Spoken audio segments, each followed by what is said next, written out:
Hey guys, thanks for tuning in to another video on InRangeTV. We have heard a lot of comments about people like trying to game the spinner target with larger cartridges. Well, the spinner target has historically been your bane, right? So stupid thing. So this is this target with a plate on the bottom, a plate on the top, and you have to hit it with very good timing and accuracy to spin the thing in a full 360 degrees. Right. And every video we've ever had, you've occasionally done it. I have gotten the thing. But the frustration level of Ian goes up every time you have to engage that target. Yeah. And it's almost always with a 9mm pistol, because that's typically what we're using in competition. That's usually what I'm shooting. Now I have spun it with 45s. Well, yeah, and the one time actually I think we had a match footage where you were shooting a 1911. The 1911 wasn't working perfectly, and that was another frustration element, right? Yeah. Because, well, and actually using a World War I era 1911 with the sight picture makes it an even more daunting endeavor. Yeah. But the question still stands is how much does bullet velocity and mass make as a difference on actually successfully spinning the target? Right. So with a 1911, you typically have 7 rounds, maybe one in the chamber, so you've got 8 rounds total. Now, I thought what we were going to do is actually try the same gun in different cartridges and see. Oh, okay. Did you bring your 9mm 1911? I have a 9mm You 1911. you didn't bring a 9mm 1911. Do you have a 45 Luger? Yeah, I think I do. Okay. Do you have a 9mm Luger? Yeah, actually, let me put this out of the way. I have my 9. I got this is a standard traditional World War I 9mm Luger right here. All right. Well, Yep. that's perfect because I've got a 1907 pattern test trials reproduction.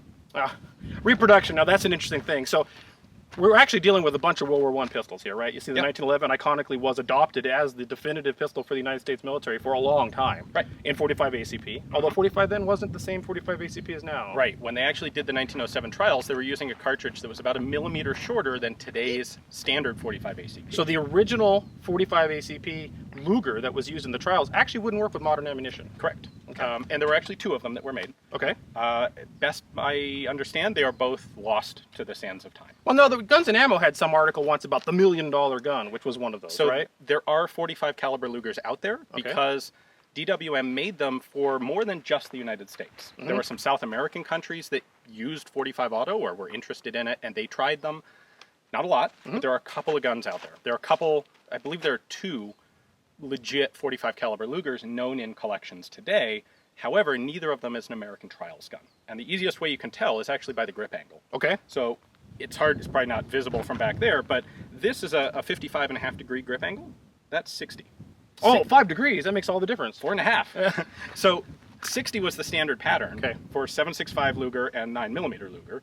And apparently they were experimenting with a slightly different grip angle to get better feeding with 45. Ah, okay. Yep. And cartridge stacking, essentially. yeah, exactly. So the 2 45 Lugers that are known out there have that grip angle. However, there is a wonderfully preserved photograph of the gun from the U.S. trials in the trials report, along with pictures of the other half a dozen pistols that they were testing. And you can very clearly see in that picture this grip angle, the specific shape of the bottom of the grip, the trigger and trigger guard are a bit distinctive. Okay.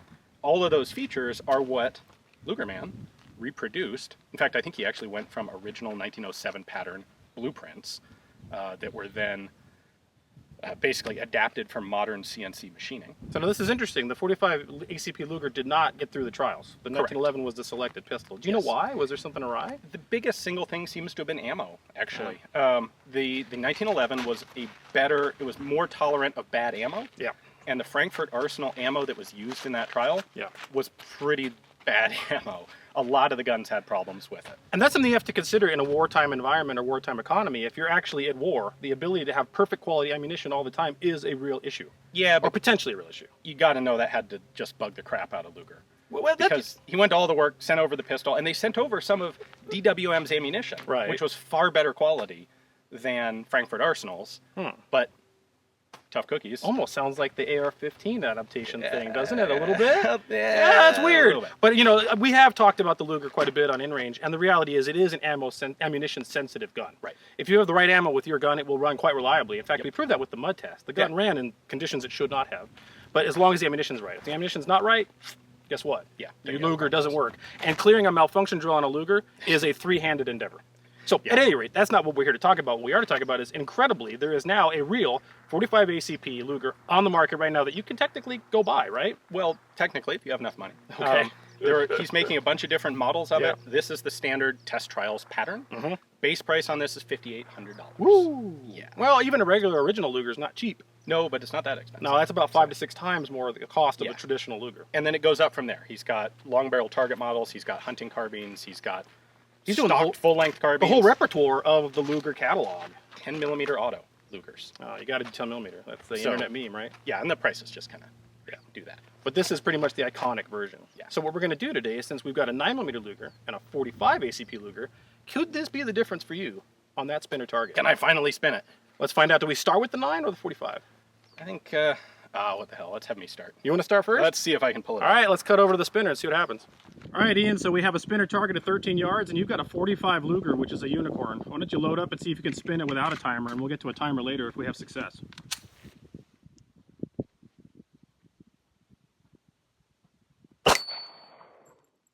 Wow, it's moving a lot. That didn't work.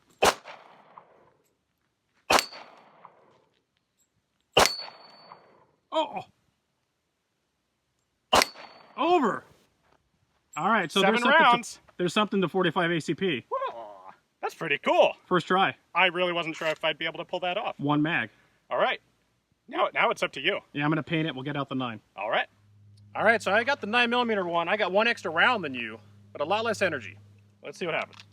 You're also better at this than I am. Yeah, when you say that's gonna mess me up. And that's why Lugers suck. That's not a good start. Three-handed, Inauspicious. typical Luger fashion. Today, Winchester White Box does not want to work, so now we're gonna try PPU. Let's give this a second try. You know, my Luger just did work. That's a brand new one too. It's got 8,000 rounds through it.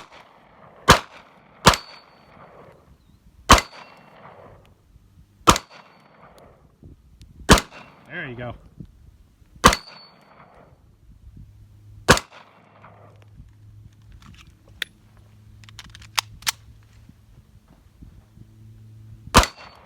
Yeah.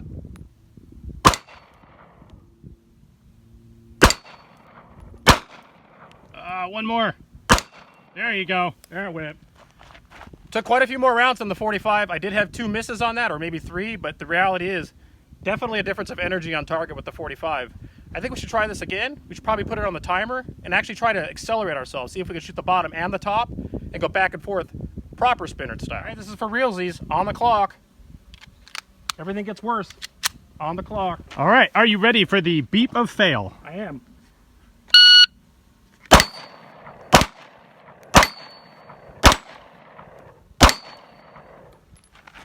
That wasn't fail. That was not fail. That was 5.69. 5.69.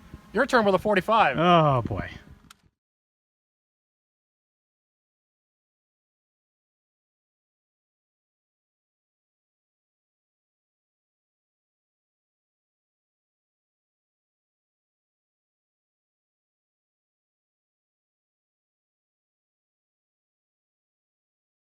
I'm going to try something a little less ambitious. I'm going to stick to just the bottom target as quickly and repeatably as I can get it.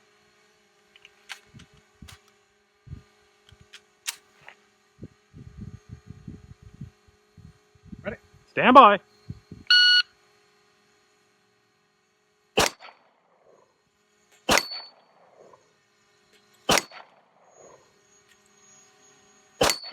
Over. 4 rounds. 9.92. Not Yeah, but bad, and only several 4 seconds of rounds. that was before I took a shot. I fired a lot more than that. Well, you got it in 5, All right. and I got it in 4. So that tells you something about mass.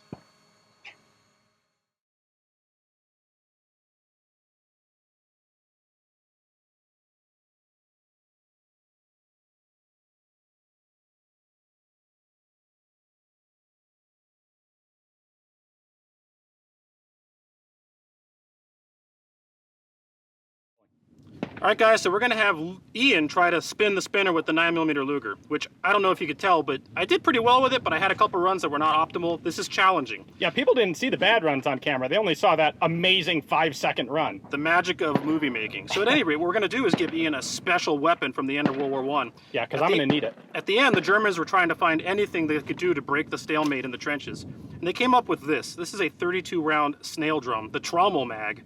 This holds 32 rounds. It was used in the Luger, the artillery Luger, as well as the MP-18 submachine gun, which was one of their secret weapons. The Americans brought shotguns to the war. The Germans brought really the first influential submachine gun. However, what you're going to see is loading this is a Rube Goldberg situation. You open up this, turn it all the way around. The spring in here will cut fingers off. Lock it in place. Then you put on the special loading tool. No joke, you need the tool. The tool is actually load one round first. Let me do that first. The tool is actually as valuable as the actual drum itself. Yeah, those things are not cheap. Now this happens to be a reproduction drum that is available via Numrich Gun Parts and others, but it does have, believe it or not, an original follower in it. There are a lot of problems with repro drums getting them to actually work. So you actually move this, the round down, feet around.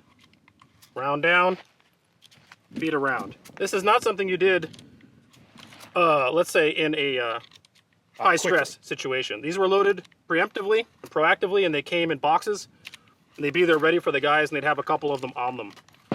So this will hold 32. I'm just going to load it to 30, but Ian, if you can't spin the spinner in 30, I don't know. Yeah.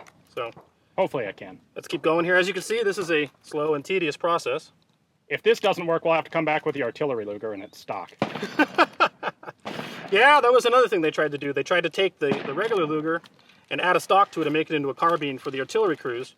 But the stormtroops, the assaulters on the German side, tried to use those before the MP-18 submachine gun became a real thing. Tends to get a little wonky when you get to 32, so it's a little better at 30. A lot of early mags or mags that are a little iffy work a little better if you download them a couple rounds. But again, this is World War I tech, 1918 stuff we're talking about here. So once you got your magazine filled to capacity, pull off the loading tool, make sure the rounds don't fall out, and you unlock this lever by just pulling it back, and the spring will take tension. And now, theory, tap it a little bit. That's under tension. This should be good to go, and Ian should be able to spin the spinner with the 9mm Luger. Let's go find out. Or it'll malfunction all over the place and totally screw me up. Depends on if we use the timer or not. We'll find out. All right, Ian, you're now part of the stormtroops. Why don't you load up your drum?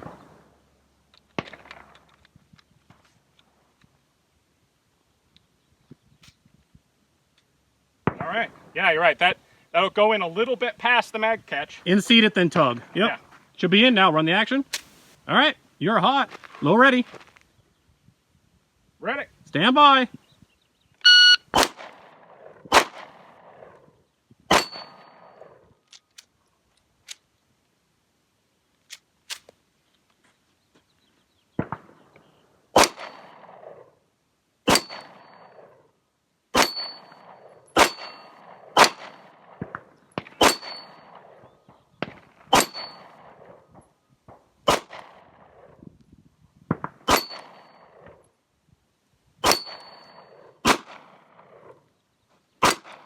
Over. I got Awesome. Awesome. It took more than an 8-round mag. 31.60. Go ahead and run that, clear it. And you're out. But you actually were able to also spin it with the 9mm. I was. Using force multiplying World War I Super Trooper technology. Yes, took me 12 or 15 rounds, I think. With a malfunction. So would have been a mag change, although you know what? The malfunction kind of cost me about the same amount of time as a mag change would have. Might have been. So when they issued these things, they really were trying to do something to give these guys the submachine gun and the MB-18, but also increase the fire capability of the artillery Luger or whatever for the stormtroops. And they found that while they did use these drums successfully, the reality is malfunctions like you had are not uncommon. No, not at all. And military use of drums has been a very dubious thing in general. What I've always seen is that every time a military adopts a drum magazine of any sort, the next time they come back to have to choose a magazine again, they don't do another drum. And that's exactly what happened with the MP-18 submachine gun. The drum got discarded for stick mags. The Finns had a drum in the Suomi and then got rid of it for stick mags. Yep. I guess they went to that 50-round quad stack. That was no good either. Now the coffin mags. The Russians had an AK drum for the RPK. Yep. They abandoned that for stick mags in the RPK-74. Right. The Lewis, the DP, both of those, of course, went away. What am I missing? That's there's most of the military drum mags out there. Well, we're trying to hit that one again, aren't we? Yeah. But anyways, these actual 32-round mags, if you want to find an original of these, they are extraordinarily expensive. Yeah, a couple $1,000. And the loading tool is also just as expensive as the drum. Yeah. You can actually get reproduction ones, which this one is, through Numrich Gun Parts. Yep. If you're interested in World War I technology, this is absolutely an interesting piece of technology. However, I will warn you, getting it to work reliably, or even to the degree of what you got it to work, is a dubious task. You have an original set of internals in that, don't you? Yeah. So it's a repro body with original internals Yeah. and a repro loading tool. The loading tool, by the way, there's nothing fancy to that. A Nope. repro loading tool that's cheap works just as well as the original. Oh, they're identical, and you can get the repro loading tool and use it all day long. But this is a reproduction drum body with original, not an original spring, but original follower. I could never get the reproduction follower to work, and I was able to come across, oddly enough, a trombone drum follower from an original, and I put it in the reproduction, and that fixed this. Now, I've used this quite a bit reliably. That malfunction you had was just the nature of being on the clock and because we have a camera. But actually, this works more often than not quite well. So you just had a bad run on that one. But interesting piece of technology, considering this kind of stuff's been around since 1918. 1915. Yeah, that's true. Even Good earlier. point. 103 years. 103 years of 32-round iffy drum mags. High praise. Mass does matter. Best runs. Yeah. You did it faster, but it took 5 rounds with that, alternating top and bottom plate. Which is a physics game. If you're able to hit that top target with the right timing, then a lower mass bullet will still do the job. Right. Basically, you're giving the target less time to slow down from friction. Correct. I can't quite make those hits fast enough. I was still able to do it in 4 shots with the 45, though, all on the bottom plate.